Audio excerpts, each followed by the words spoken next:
Hi, so in this video I'm going to show you how to build your interactive decision tree using Adobe InDesign. So what we're looking at here is my flowchart that I've created. Remember, the topic is all about where I should ski in New Mexico. So I've gone back to my flowchart and I've assigned a number to every one of the unique screens that I will need for my application. And you can see here I am going to need 17 screens here. And this is just to help me build all of this.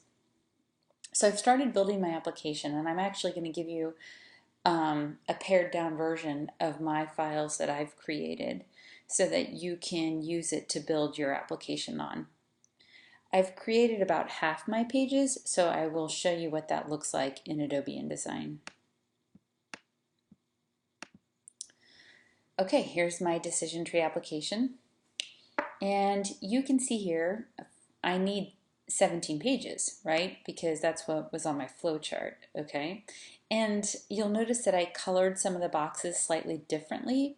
The reason why I did that was to represent the different types of screens. So the dark blue ones are all screens that are like final result type of screens, and the lighter blue ones are more like question screens. So that's kind of determining how I'm going to lay them out. Okay, let's just test it a little bit so you can see how this works. So I'm going to say, and we did this in the last video, but I'm going to go ahead and do File, Export, and it's exporting as a interactive PDF. Save, replace, export, just accepting the defaults, and now let's test it. Where should I ski in New Mexico? Let's begin. How far am I willing to drive? I'm going to say less than 1 hour.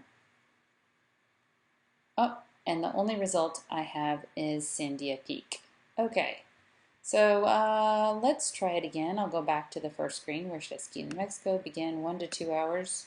Do I want to stay in Santa Fe or Los Alamos? I'm going to say Los Alamos, and there's my final result. And here's a link which will take me actually to the website. Now I can't test really anymore because I only have 9 of the screens laid out. So here we are in InDesign, and I'm going to show you how I did this. Okay, first things first, let's go to the pages. And you can see I've made 9 pages. Obviously I'm going to need 17 ultimately to build the entire application. Each of my screens have this similar, and I can just jump from page to page here, and I don't have content on all of the pages, but each of these pages here have a similar background. So what I did is, you'll notice up here in my pages area there's something called the A master. So in A master, what I did, it's like a master slide in PowerPoint. I did a picture box and I made it so that it kind of just butted up, and covered this image here. Okay, and I brought in this image, and we learned how to import an image from the previous video. So now I'm working on the A master page. That's the only thing that I want to be consistent with, between all my pictures, so I'm just going to put that on the A master, and that's it. Now I'm on page 1, so be very aware of whether you're editing your master page or you're editing one of your pages in your application. Now I'm on page 1, and I just added some text and a hyperlink.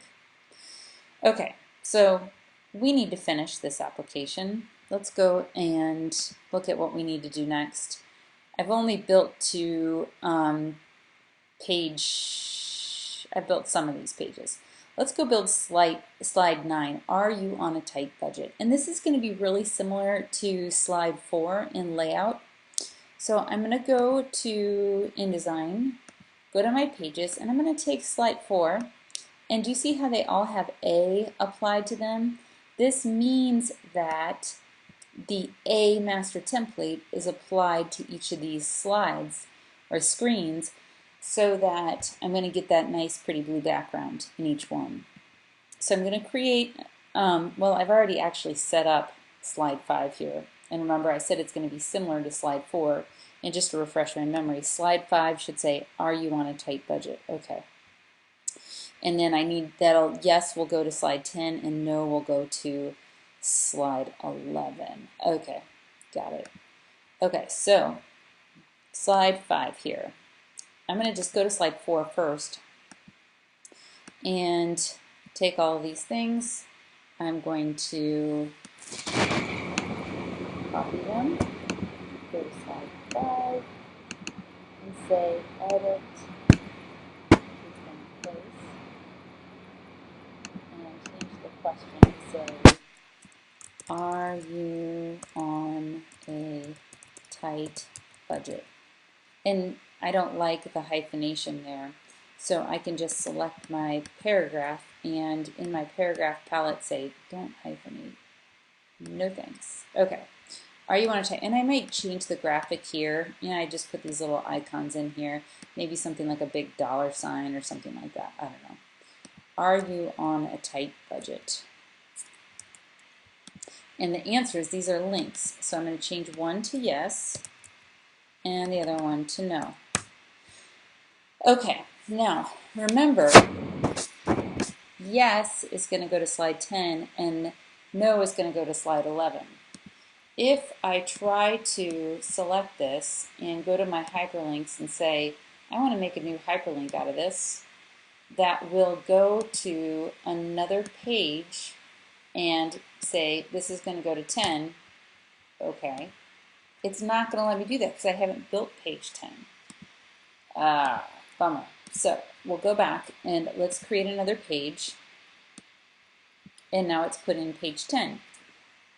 And by default, it just applied the A master. But if it didn't, I would just drag A master on it to apply that template on page 10. And just so that we know, well, we got to add 11 too. So we'll add 11. And that added, oh good, did it add a blank page? No, what did it? Oh, I added a master page. I don't know how to do that. So let's delete B master. We don't need another master page. Okay, I want a regular page. Ah, dang it, I did the same thing. Maybe if I click on page 10 and then create a new page. Now I have page 11. Okay, now page 10, what page 10 should say is, do you have a fifth grader? So it's another question slide.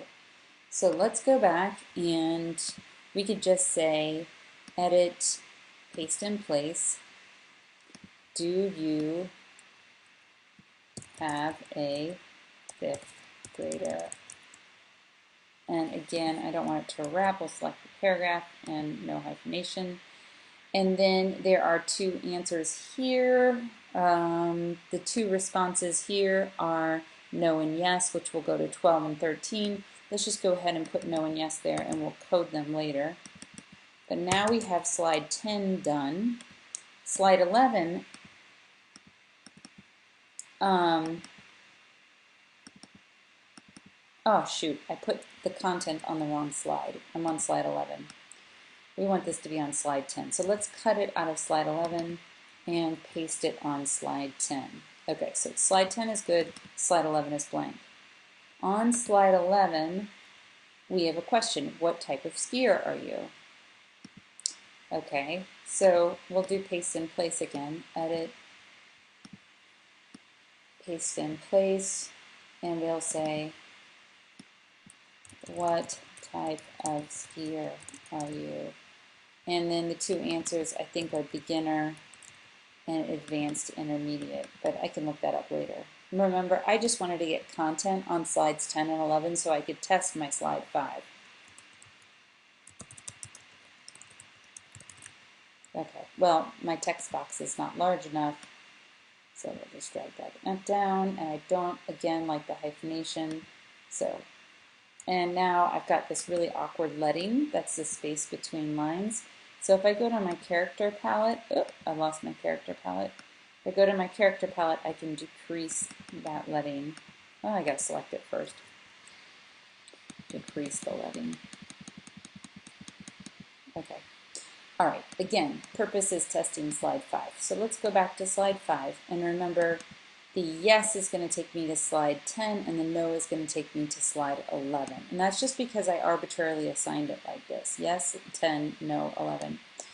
Okay, so we select it. We are going to go to our hyperlinks. And I got to my hyperlinks palette by going to Window, Interactive, and Hyperlinks. So we're going to build a new hyperlink, and this is going to go to page 10. Okay. And this is going to go to page 11. New hyperlink, go to page 11. Okay. Now, let's test it. Okay, to get to slide 5, we need to say that we're willing to drive 2 to 3 hours. We'll get to slide 5, and then we can get to slide 10 or 11. So let's test it. Export.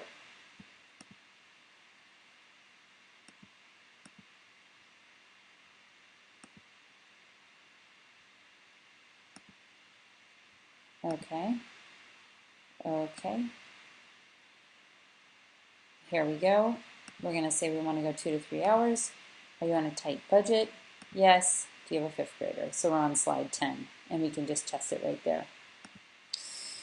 All right.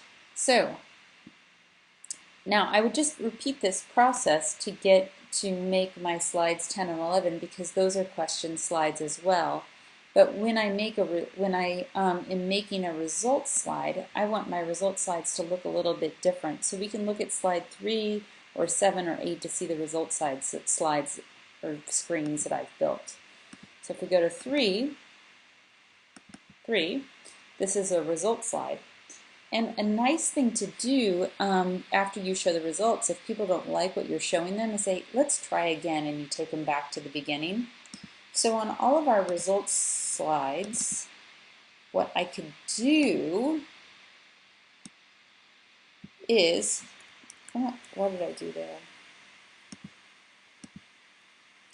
Well, I want to create another text box that says, try again. And I don't like that typeface. We are using, I'll fix that later. But I'm going to make a try again just down here. And that looks a little bit awkward. Why don't we line it up here, and then we will make it right aligned. So I'll go to my paragraph palette, right align it. And just like a little subtle link, and I should probably match it. Copper Penny is the typeface I'm using, so I'll go choose Copper Penny. Okay, try again. And little question mark too. Try again. Now let's make this a hyperlink. New hyperlink. That's going to take me back to page 1. Okay. Now, I've put it in place in my Sandia Peak one, which is the less than 1 hour option. So to get to the Sandia Peak option, I'm going to need to go to, I'm only willing to drive less than 1 hour, and that's going to leave my result there. So I'll say, oh, save, export, save, and let's see if our link works. Please work. So we say begin, less than 1 hour, and then we say, let's try it again. I don't like that option. And I'm back to my beginning. So again, in the previous video I showed how to import sound. If you really want to learn how to do video, then let me know. But this should get you at least started. And this demo file right here, the InDesign file, and all of the graphics that I've brought into this application, I am going to put in Canvas, so you can download it and watch it. You can download it and then modify it. You can always delete these pages out, and add your own and make your own interactive decision tree work. All right, let me know if you have any questions.